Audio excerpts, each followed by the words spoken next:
Okay guys, तो ये अब लास्ट लेक्चर है चार्ज ऑफ जीएसटी से रिलेटेड। जैसे कि आपको पता होगा, मैंने अभी तक चार्ज ऑफ सीजीएसटी के अंदर आपको सेक्शन 9(1) पढ़ाया, 9(2) पढ़ाया और 9(3) दैट इज़ वो रिवर्स चार्ज वाला टॉपिक पढ़ाया। अब इसके अंदर दो और सेक्शन है 9 के, 9(4) और 9(5). तब जाके हमारे सेक्शन 9 पूरी तरह से आज क्या हो जाएगा, कंप्लीट हो जाएगा। तो 9(4) और 9(5) क्या कहता है, अब मैं स्टार्ट कर रहा हूँ उसके लिए। तो 9(4) क्या कहता है, उसकी लैंग्वेज पे चलते हैं। 9(4) कहता है गवर्नमेंट में on recommendation of council, again वही होने वाला है जो आप सोच रहे हैं, बाय वे ऑफ नोटिफिकेशन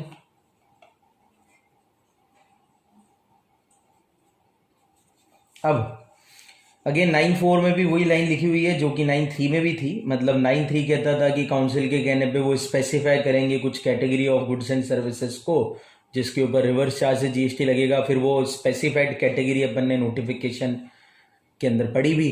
अब ये 9(4) कह रहा है सेम, यानी कि उसी प्रकार की लैंग्वेज से चालू कर रहा है। ये कह रहा है कि गवर्नमेंट काउंसिल के रिकमेंडेशन पे नोटिफिकेशन लाकर स्पेसिफाई करेंगे। क्या स्पेसिफाई करेंगे? Specify class of registered person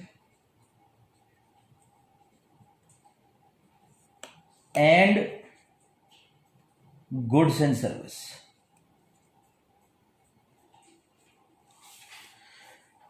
तो ये जो सेक्शन है वो कह रहा है कि गवर्नमेंट नोटिफिकेशन लाएगी और स्पेसिफाई करेगी कुछ रजिस्टर्ड पर्सन की क्लास, मतलब रजिस्टर्ड पर्सन के नाम, यानी कि कुछ टाइप के रजिस्टर्ड पर्सन को स्पेसिफाई करेगी और कुछ गुड्स एंड सर्विसेज को स्पेसिफाई करेगी। बाकी मैं इधर लिख रहा हूं। और जो गुड्स एंड सर्विसेज स्पेसिफाई किए जाएंगे बेटा, वो ऐसे गुड्स एंड सर्विसेज होंगे जो परचेज्ड फ्रॉम अनरजिस्टर्ड डीलर होंगे। अनरजिस्टर्ड डीलर,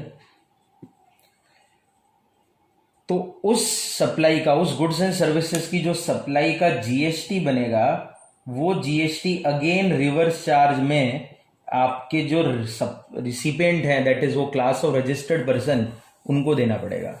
यानी कि ओवरऑल अगर मैं बोलूं तो ये कहना चाहते हैं कि गवर्नमेंट काउंसिल के कहने पे, रिकमेंडेशन के कह होने पर नोटिफिकेशन लाएंगी और ऐसे रजिस्टर्ड क्लास ऑफ रिसिपेंट यानी कि पर्सन स्पेसिफाई करेगी और गुड्स एंड सर्विसेज स्पेसिफाई करेगी। अगर ये गुड्स एंड सर्विसेज, ये वाले लोग, अब ये लोग जो यहाँ पे है ना, ये जो रजिस्टर्ड पर्सन स्पेसिफाई होंगे, ये रिसिपिएंट्स होंगे बेटा, ये रजिस्टर्ड रिसिपिएंट्स हैं, ये लेने वाले हैं। तो अगर कुछ रजिस्टर्ड रिसिपिएंट्स, स्पेसिफाइड रिसिपिएंट रजिस्टर्ड वाले, अगर वो स्पेसिफाइड टाइप की गुड्स एंड सर्विसेज जो कि अनरजिस्टर्ड लोग सप्लाई करेंगे, तो फिर रिवर्स चार्ज पे उनको जीएसटी पे करना पड़ेगा। ये आपका मेन प्रोविजन है। इसको मैं एक बार आपको इलोबरेट करता हूँ एग्जाम्पल के थ्रू, तो आप आगे देखना मैं क्या कहना चाह रहा हूँ। यानी कि बेटा 9(4) के जो इंग्रेडिएंट है ना, अगर मैं उसको एनालाइज करूँ तो वहां पे 3 टुकड़े होते हैं नोटिफिकेशन में। एक तो स्पेसिफाई रिसिपिएंट्स के नाम होंगे। ये जो स्पेसिफाई रिसिपिएंट है ये रजिस्टर्ड रिसिपिएंट है, जो खरीदने वाला है वो रजिस्टर्ड है। जो गुड्स एंड सर्विसेज ये खरीद रहे हैं वो भी स्पेसिफाइड गुड्स एंड सर्विसेज है। तो specified recipient specified goods and service खरीद रहे हैं। किससे खरीद रहे हैं? अनरजिस्टर्ड सप्लायर से खरीद रहे हैं। ये है मेन लॉजिक। तो खरीदना किससे है? अनरजिस्टर्ड सप्लायर से। तो जो भी इन गुड्स एंड सर्विसेज का जीएसटी बनेगा उस पर रिवर्स चार्ज लगेगा और जीएसटी इनको देना पड़ेगा, दैट इज रिसिपिएंट्स को देना पड़ेगा। यानी कि अगर वापस एग्जांपल में लेते हैं तो जैसे मानते हैं एक्स है, एक वाई है और एक गुड्स है, से फॉर एन एग्जांपल जेड नाम का गुड्स है। अब से मान लेते हैं एक्स एक सप्लायर है जो कि जेड को, गुड्स जेड किसको देगा? वाई को दे रहा है। ये जो एक्स बेटा सप्लायर है ना, ये अनरजिस्टर्ड है, जीएसटी में रजिस्टर्ड नहीं है। हो सकता है ये छोटा व्यापारी हो, क्योंकि मैंने आपको कहा था कि जीएसटी में हर पर्सन को तो रजिस्ट्रेशन करवाना नहीं होता। तो इसका व्यापार थोड़ा छोटा होगा, तो ये अनरजिस्टर्ड पर्सन है, तो सप्लायर अनरजिस्टर्ड है। पर ये जो बेटा वाई है जो खरीद रहा है, ये एक रजिस्टर्ड पर्सन है, खरीदने वाला रजिस्टर्ड है, और ये जो गुड्स है ये एक स्पेसिफाइड गुड्स है, मतलब जो सरकार नोटिफिकेशन में स्पेसिफाई करेगी। तो ये भी स्पेसिफाई है, और ये जो वाई रजिस्टर्ड पर्सन है ये भी एक स्पेसिफाइड पर्सन है। तो अगर ऐसी सिचुएशन मिलेगी तो जेड जो गुड्स जेड का जितना भी जीएसटी बनेगा उस पर रिवर्स चार्ज लगेगा और वाई को पे करना पड़ेगा। तो ये आपका है सेक्शन नंबर 9(4). तो अल्टीमेटली अब बेटा क्वेश्चन ये आता है कि सर अच्छा ठीक है, तो 9(4) के हिसाब से हमें ये पता लगाना पड़ेगा कि कौन से स्पेसिफाइड रिसिपिएंट होने चाहिए, मतलब कि जो खरीदने वाला होने चाहिए वो स्पेसिफाइड होने चाहिए, रजिस्टर्ड तो होने ही चाहिए, साथ में स्पेसिफाइड भी होने चाहिए, और जो गुड्स खरीदा जाए वो भी क्या होना चाहिए, स्पेसिफाइड। तो 3 रिक्वायरमेंट है, खरीदने वाला रजिस्टर्ड स्पेसिफाइड होना चाहिए, गुड्स स्पेसिफाइड होना चाहिए या सर्विसेज स्पेसिफाइड होनी चाहिए, और सप्लायर जो बेचने वाला वो क्या होना चाहिए, अनरजिस्टर्ड। अगर ये सारे संगम मिल जाते हैं तो 9(4) लगेगा, और फिर उस गुड्स की सप्लाई का या सर्विसेज की सप्लाई का जो जीएसटी बनेगा वो रिसिपेंट्स को देना पड़ेगा। तो वो जो भी स्पेसिफाइड पर्सन है, स्पेसिफाइड गुड्स एंड सर्विसेज है, उसके लिए सरकार क्या लेके आने वाली है, नोटिफिकेशन लेके आने वाली है। अब टेक्निकली मैं आपको बताता हूं, हमारे जो मॉड्यूल है उसके अंदर नोटिफिकेशन एक गिवन है, एक नोटिफिकेशन गिवन है इस 9(4) के लिए नोटिफिकेशन गिवन है, रियल एस्टेट से रिलेटेड एक नोटिफिकेशन गिवन है वहां पर उसके ठीक नीचे इन्होंने लिखा हुआ है कि ये जो नोटिफिकेशन है वो सीए इंटर के कोर्स में नहीं आएगा, केवल एजुकेशन पर्पस के लिए दिया है, नॉलेज के लिए दिया है। तो बेटा क्योंकि वो नोटिफिकेशन मॉड्यूल में है जो 9(4) वाला रिलेवेंट है, पर वो रिलेवेंट नोटिफिकेशन सीए इंटर में पूछा नहीं जाएगा एग्जाम में, केवल नॉलेज के लिए उन्होंने दिया है। तो बेटा हमें इतना नॉलेज की जरूरत नहीं है, और मैं जानता हूं कि आपका नॉलेज का लिमिटेशन कितना है, तो इसीलिए मैं केवल 9(4) ही समझा रहा हूं, और वो नोटिफिकेशन में डिस्कस भी नहीं कर रहा क्योंकि वो एग्जाम में आने वाला नहीं है। तो ये आपके लिए एक बढ़िया बात होगी, यानी कि केवल 9(4) का जो इंग्रेडिएंट है कब वो एप्लीकेबल होगा, आपको केवल इतना समझना है, एप्लीकेबिलिटी कब है, कौन सी शर्तें पूरी होगी तो ये 9(4) एप्लीकेबल हो जाएगा। अभी भी आपको समझ में नहीं आया तो मैं एक और केस बता देता हूं, आपको और पक्का क्लियर हो जाएगा कि कब 9(4) लगाना है और नहीं लगाना है। तो बेटा यानी रिवर्स चार्ज के 2 सेक्शन हो जाएंगे, 9(3) जो आपने ऑलरेडी पढ़ लिया, और 9(4) जो कि आप ये समझ रहे हो। 9(3) के नोटिफिकेशन आपके कोर्स में है और 9(4) का नोटिफिकेशन आपके कोर्स में नहीं है, ये लॉजिक के साथ आपको चलना है। तो जैसे एग्जांपल लेते हैं अपन, वही बना रहा हूं हर बार की तरह, केस बनाते हैं।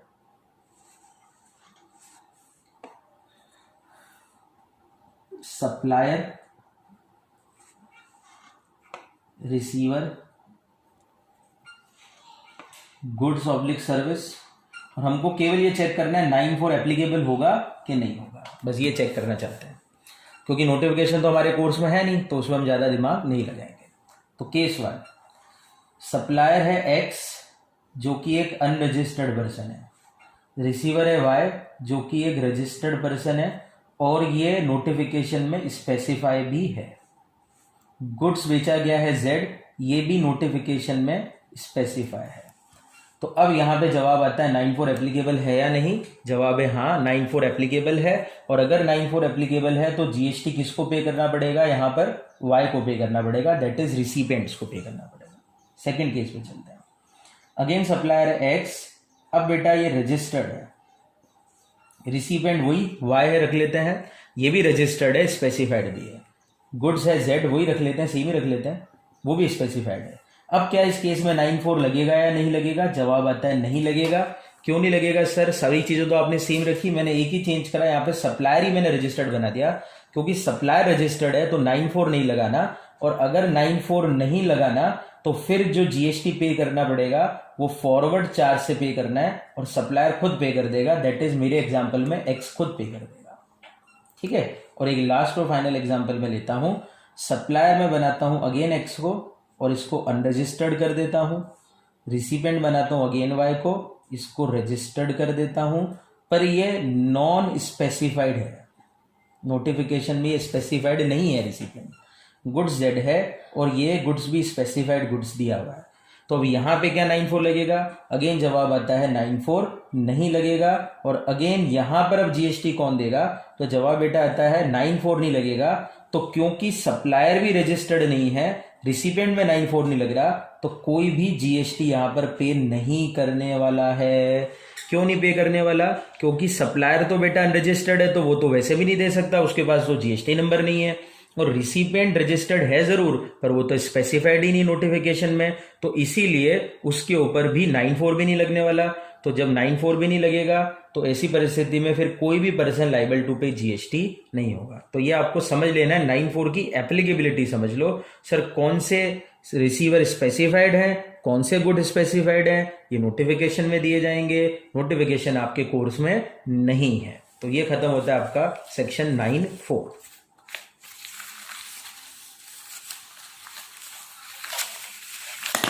चलिए, और बेटा लास्ट और फाइनल सेक्शन 9 का आता है, दैट इज आता है 9(5). तो जी सीजीएसटी एक्ट 2017 का लास्ट सेक्शन चार्जिंग, यानी चार्जिंग सेक्शन का सब सेक्शन 9(5) आता है। तो टेक्निकली देखा जाए तो बेटा 9(5) पढ़ाने के बाद आपके सेक्शन 7, 8 और 9 तीनों कंप्लीट हो चुके हैं जीएसटी के, सीजीएसटी एक्ट के, sorry. Section 7 scope of supply, section 8 composite और मिक्स सप्लाई पे कौन सी रेट लगानी है। आपको याद हो तो पिछले चैप्टर में बताया था, अगर कंपोजिट सप्लाई होती है तो प्रिंसिपल सप्लाई की रेट लगाना, और अगर मिक्स सप्लाई होती है तो हाईएस्ट सप्लाई वाली रेट लगाना।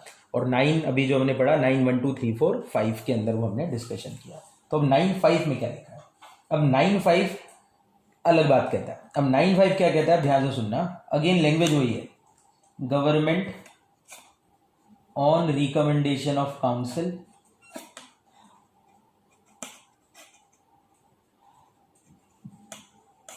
बाय वे ऑफ नोटिफिकेशन, यानी 9, 3, 4 और 5 में तीनों में नोटिफिकेशन की बातें हैं, नोट करना आप। बाय वे ऑफ नोटिफिकेशन है, ठीक है। तो 9(5) में भी नोटिफिकेशन लाके कुछ बताने वाले हैं। क्या बताने वाले हैं? Specify category of services which is supplied through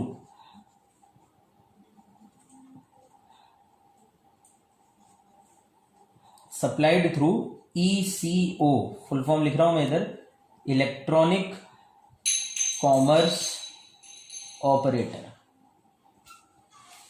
तो अभी ये क्या बताने वाले हैं? ये कहते हैं 9(5) में कि भैया हम नोटिफिकेशन लाएंगे काउंसिल के कहने पर, वो तो ठीक है, और उस नोटिफिकेशन में हम कुछ सर्विसेज की कैटेगरीज बताएंगे, गुड्स नहीं बताएंगे, केवल सर्विसेज के लिए ही है। कुछ ऐसी सर्विसेज की कैटेगरी बनाएंगे जो कि सप्लाई की जाती है किसी ई कॉमर्स ऑपरेटर के थ्रू। ई कॉमर्स ऑपरेटर क्या होता है शायद आप समझते भी होंगे, मैं आगे और एलोबरेट करूंगा।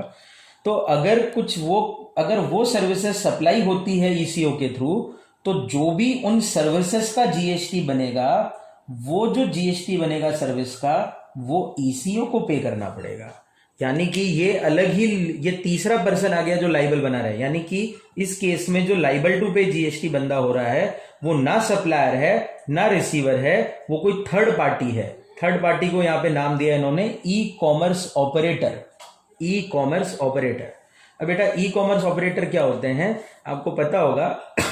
ऑनलाइन जब भी आप कुछ गुड्स या सर्विसेज लेते हैं तो आपको साइट मिलती है। जैसे मैं बहुत ही बढ़िया एग्जांपल देता हूं आपको कोई टैक्सी बुक करानी है तो ओला और उबर, ये दो साइट आपको मिलती है। आपको कोई होटल बुक कराना होता है तो गो आई बीबो, मेक माई ट्रिप के अंदर आप होटल, ओयो भी आती है आजकल ऐप जहाँ पे कि आप होटल बुक करा सकते हैं रूम। अब चक्कर क्या होता है बेटा, ये जो गो आई बीबो का मालिक है ना, तो पर्सन जो कि इलेक्ट्रॉनिक प्लेटफॉर्म ओन कर रहा है, वो साइट का एक ऑनर है। तो ऐसा पर्सन जो इलेक्ट्रॉनिक प्लेटफॉर्म ओन करता है जिससे कि गुड्स और सर्विस बेची या खरीदी जाती है, उस पर्सन को ई कॉमर्स ऑपरेटर कहते हैं। यानी कि e commerce operator means a person who own, control और manage a electronic platform through which goods and services are sold.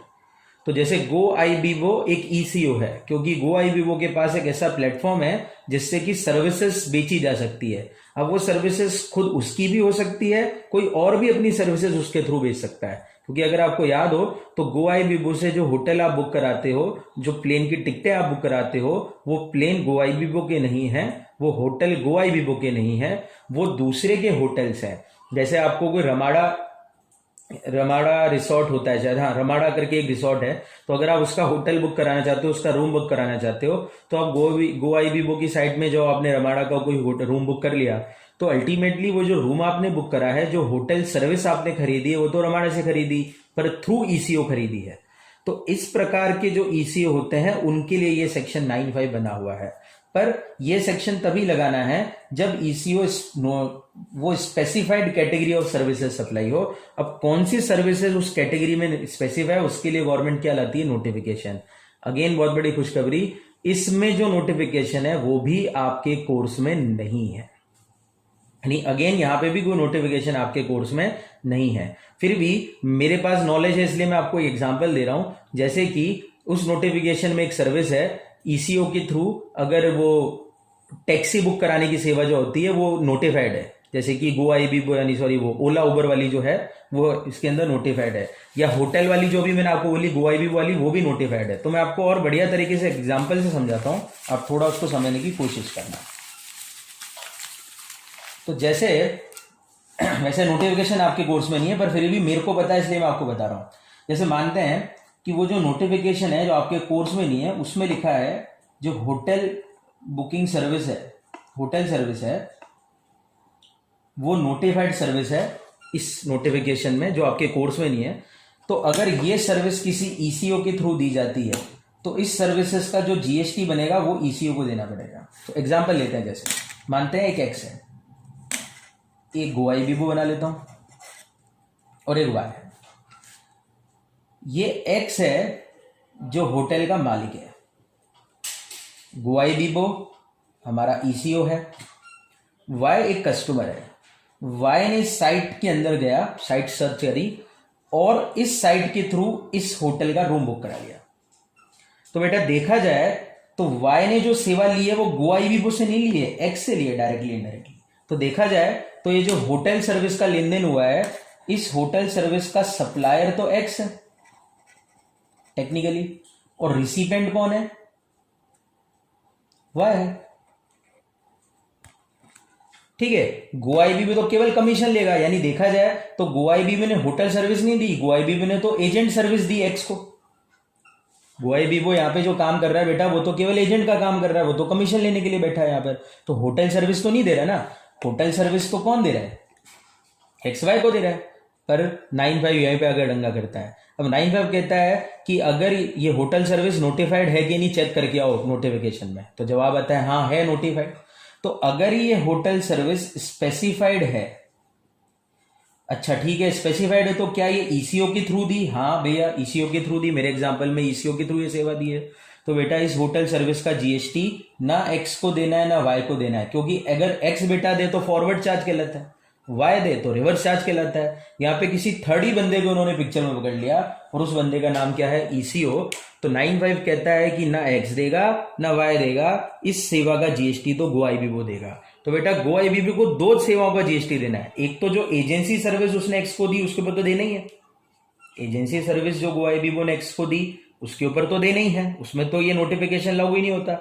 और जो होटल सर्विस एक्स ने वाई को दी उसके ऊपर तो जीएसटी एक्स को देना चाहिए था ना, एक्स की लाइबिलिटी आनी चाहिए थी, पर्सनल लाइबल।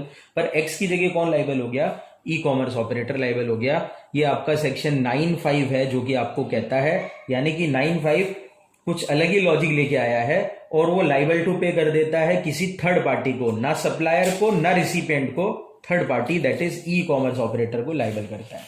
क्या सर ईसीओ के थ्रू कुछ भी बिके ये 9(5) लागू हो जाएगा, बेटा नहीं होगा। ये केवल 9(5) तभी लागू होगा जब ईसीओ के through specified category of services supply हो। इसमें फिर आगे इन्होंने और दो बातें भी कही है। आगे इन्होंने क्या कहा वो मैं आपको समझाता हूं। अब इन्होंने कहा कि जो ई कॉमर्स ऑपरेटर होते हैं, बहुत से ई कॉमर्स ऑपरेटर तो विदेशी है, उनका तो यानी कि इंडिया में कोई लेन देन ही नहीं, फिजिकल प्रेजेंस ही नहीं होता। तो उन्होंने आगे कहा कि अगर ईसीओ का कोई भी फिजिकल प्रेजेंस, आगे सेम कानून आगे बढ़ रहा है, टैक्सेबल टेरिटरी में नहीं है, आप पूरा लिखना प्लीज, टीटी में नहीं है। टैक्सेबल टेरिटरी मतलब होता है जीएसटी की, टैक्सेबल टेरिटरी का मतलब है जीएसटी किस जगह पे लगता है, जो मैंने आपको बताया था जीएसटी पूरे इंडिया पे लागू है। तो टैक्सेबल टेरिटरी मतलब इधर हो गया इंडिया, क्योंकि जीएसटी का टैक्सेबल टेरिटरी इंडिया है। तो ये कहते हैं अगर ई कॉमर्स ऑपरेटर का फिजिकल प्रेजेंट टैक्सेबल टेरिटरी में नहीं है तो फिर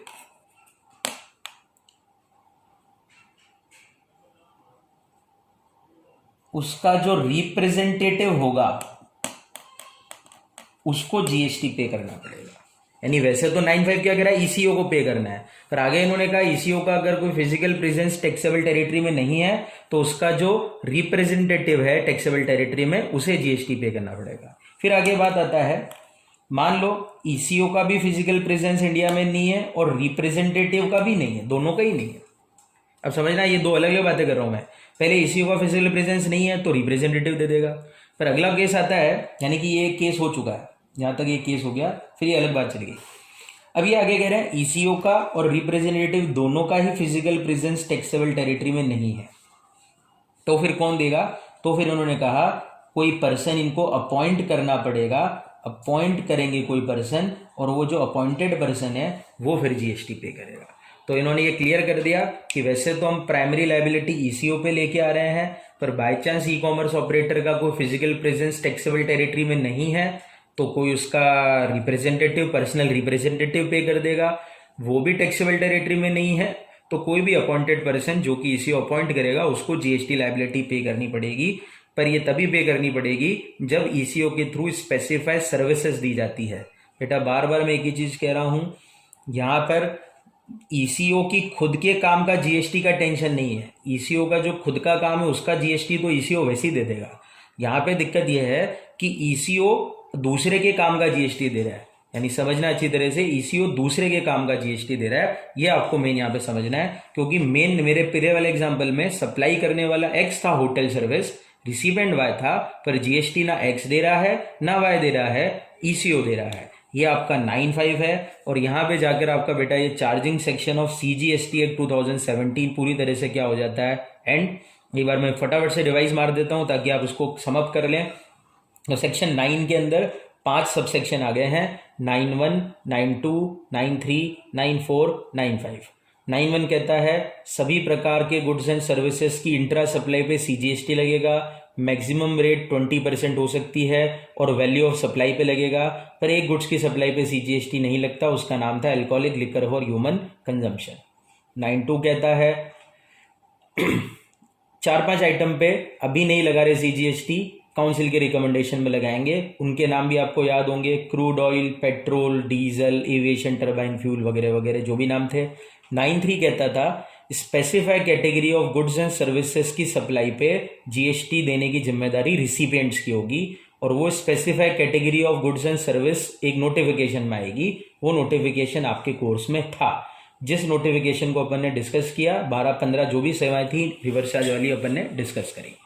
फिर 9(4) कहता है कि अगर खरीदने वाला रजिस्टर्ड है और स्पेसिफाइड है, खरीदे गए गुड्स और सर्विस भी स्पेसिफाइड है, और जिससे खरीदा वो अनरजिस्टर्ड है, तो जो भी गुड्स और सर्विस का जीएसटी बनेगा वो रिसिपेंट को देना पड़ेगा। अगेन रिवर्स चार्ज की प्रोविजन है, पर थोड़ा लॉजिक अलग है, 9(3) और 9(4) के बीच में फर्क है। 9(4) का नोटिफिकेशन आपके कोर्स में नहीं है। 9(5) कहता है कि अगर कोई specify category of services eco के थ्रू सप्लाई की जाती है तो उस सर्विसेज का जीएसटी ईसीओ को पे करना पड़ेगा।